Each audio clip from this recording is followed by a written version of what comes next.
রাজধানীর লালমাটিয়ায় নানা আয়োজনে শুরু হয়েছে গারো সম্প্রদায়ের ওয়ানগালা উৎসব। নতুন ফসল ঘরে তোলার সময় সৃষ্টিকর্তাকে ধন্যবাদ জানাতে প্রতি বছর এই অনুষ্ঠানের আয়োজন করে তারা। সকালে লালমাটিয়া সোসাইটি স্কুল মাঠে জাতীয় সঙ্গীত পরিবেশন ও বেলুন উড়িয়ে এই উৎসবের উদ্বোধন করা হয়।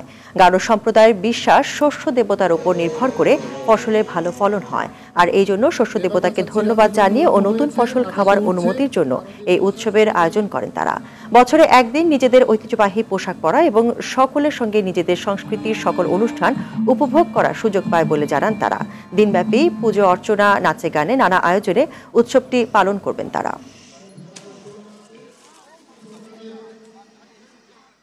আমরা এই অনুষ্ঠান পালন করি এই জন্য যে সৃষ্টিকর্তা আমাদেরকে জমির উর্বরতা দিয়ে, আলো বাতাস দিয়ে, পানি দিয়ে, প্রকৃতি দিয়ে, জলবায়ু দিয়ে আমাদেরকে ফসল ফলানোর জন্য সাহায্য করেছেন এবং আমরা প্রচুর পরিমাণে ফসল পেয়েছি এবং সেটার ধন্যবাদ স্বরূপ আমরা কৃতজ্ঞতা জানানোর জন্যই আমাদের যে উৎপাদিত ফসল, প্রথম ফসল, সেইটাকে আমরা সৃষ্টিকর্তার উদ্দেশ্যে আমরা উৎসর্গ করি।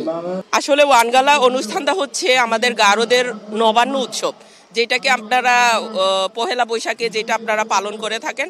এটা হচ্ছে আমরা ধান উঠানোর পর যে প্রোগ্রামটা আমরা করে থাকি, এটা হচ্ছে আমাদের ওয়ানগালা অনুষ্ঠান।